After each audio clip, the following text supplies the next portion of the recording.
আরে মার্কা কিনটা এটাই একদম নিরপেক্ষতার ভূমিকা পালন করবেন, অন্যথায় আমরা সেটা মেনে নেব না। নির্বাচনের যে সময় নির্ধারিত হয়েছে সেই সময় নির্ধারিত নির্বাচন হবে, অন্যথা নির্বাচন হবে না।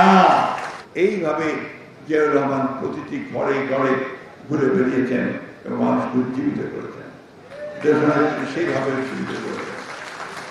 আজকে আমাদের নেতা তারেক রহমান সাহেব আমাদের মাঝে এই মুহূর্তে নেই, কিন্তু সুদূর 8,000 মাইল দূর থেকে তিনি আমাদেরকে উজ্জীবিত করেছেন। প্রতিটি মুহূর্তে প্রতি মানুষকে ঘরে ঘরে তিনি বার্তা পৌঁছে দিয়েছেন, জাগো বাংলাদেশিরা, সবাই জাগো, নিজের অধিকারকে আদায় করে নাও।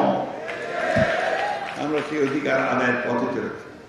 এই পথকে বাধাগ্রস্ত করছে অনেকেই, বিভিন্ন রকম প্রসঙ্গ তুলছে, কথা তুলছে। আমরা খুব পরিষ্কার করে বলতে যাচ্ছি, সংস্কার আমরা এনেছি, আমরাই করব, এবং সংস্কার একটা চলমান প্রক্রিয়া, চলতেই থাকবে। সুতরাং তার সঙ্গে বিএনপিকে জড়িয়ে অযথা মিথ্যা প্রচার করে লাভ হবে না।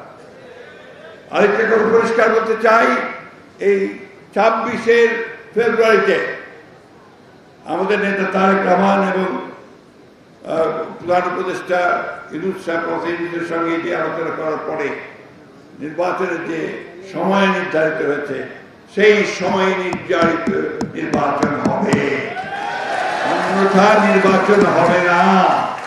অর্থাৎ নির্বাচন তখন হতে হবে।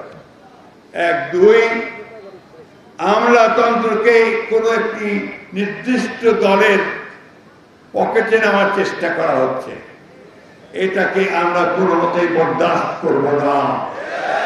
সম্পূর্ণ নিরপেক্ষ আমলাতন্ত্র থাকতে হবে, সরকার থাকতে হবে নির্বাচনের সময়। নির্বাচন কমিশনকে সম্পূর্ণভাবে নিরপেক্ষ থাকতে হবে, অর্থাৎ কোন দলের কোন প্রচারের কাছে যেন কেউ মাথা নত না করে। বিশেষ করে বর্তমান যে সরকার, সেই সরকারকে আবারও বলতে চাই, একদম নিরপেক্ষতার ভূমিকা পালন করবেন, অন্যথায় আমরা সেটা মেনে নেব না। এই দেশের মানুষ সেটা মেনে নেবে না।